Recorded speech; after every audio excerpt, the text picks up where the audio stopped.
My name is Sebastião Hungübuler. We're sitting here in Red Hook in my studio. I've been here for about 3 years in this particular studio, and it's kind of been my first exploration in this kind of physical medium.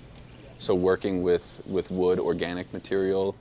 My parents are artists, so always had conversations about, either questioning things or just kind of finding alternate values in certain things.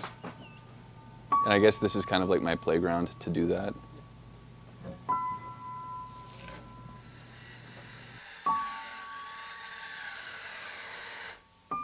I guess going all the way back to like how I even started woodworking was when we initially moved down to Red Hook. Living in New York City, you're always used to like these very strangely proportioned spaces. Set up right. And even just to get furniture for the space was kind of like a challenge. You can't really find something that's going to fit perfectly. So then that's kind of how I started. And the first project I worked on was a daybed inspired by Donald Judd. So then I started building that daybed in the apartment with just hand tools. And then at a certain point, Gabby was like, all right, it's a hamster palace. There's like wood shavings everywhere. Like, do this somewhere else.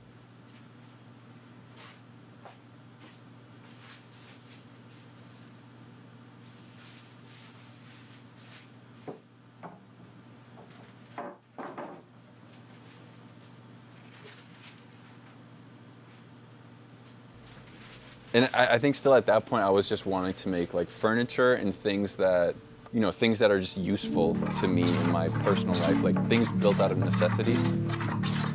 But then working at that shop using a big like joiner and a planer, so basically you're feeding the wood through a big industrial tool. It didn't feel as satisfying. Physical act of making is completely different. Having this kind of conversation with myself about making things, I felt like maybe I need to do this more by hand.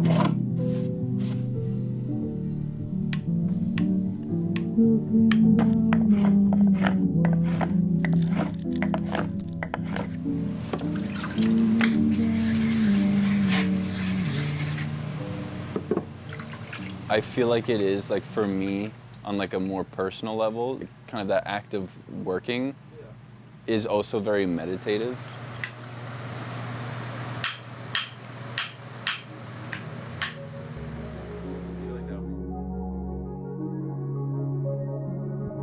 But I think for me the value is in all that invisible time.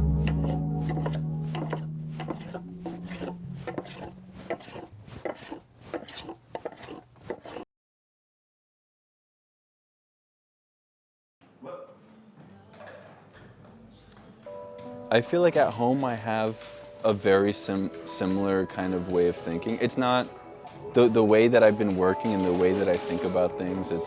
It's not really something that I just shut off once I leave the studio. Maybe grab a couple.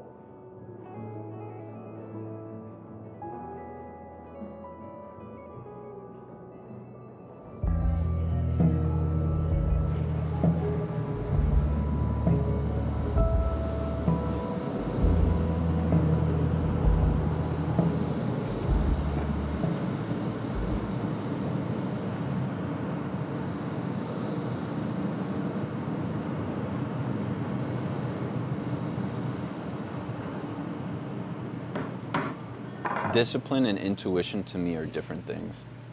Discipline is what creates structure for you, and intuition is how you feel. I think that you have to use discipline in order to create clarity for your intuition to actually do something.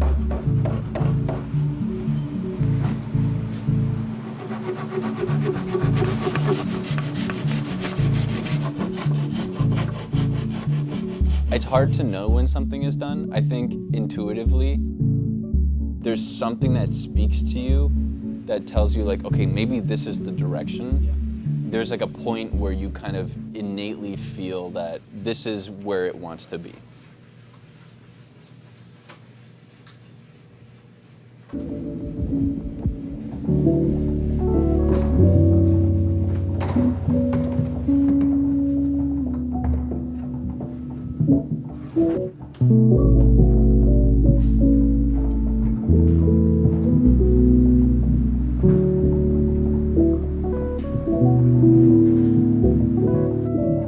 it's never finished. It's always unmade. Even when the person is looking at it, it's still being made, you know, because their perception is shaping what that is to them. It's still being made, right?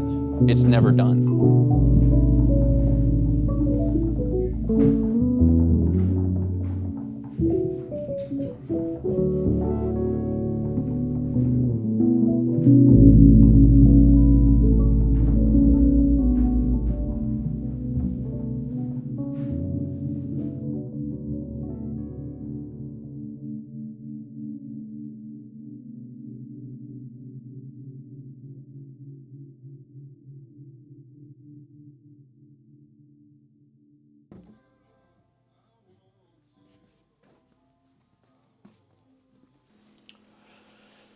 Good afternoon and welcome back to episode 2 of Observed. This episode was originally supposed to come out in February. We fell a little bit behind due to some workload stuff. But if you are subscribed to the newsletter, Sebastião Hungübuler was our Observed in February's newsletter. If you haven't signed up for that, link in the description. He is a studio mate of mine. His studio is right next door. He has helped me craft my studio with furniture and I have a lot of his pieces. He's a good dude. I appreciate him and his work ethic, and I think you'll learn a little bit about his craft and watch him make a coffee table over a course of a week. All handmade, no power tools, just the glory of the hand. So please enjoy episode 2 of Observed, and look out for episode 3 here in the coming months. I don't have a subject yet, but looking for one as we speak. So enjoy episode 2.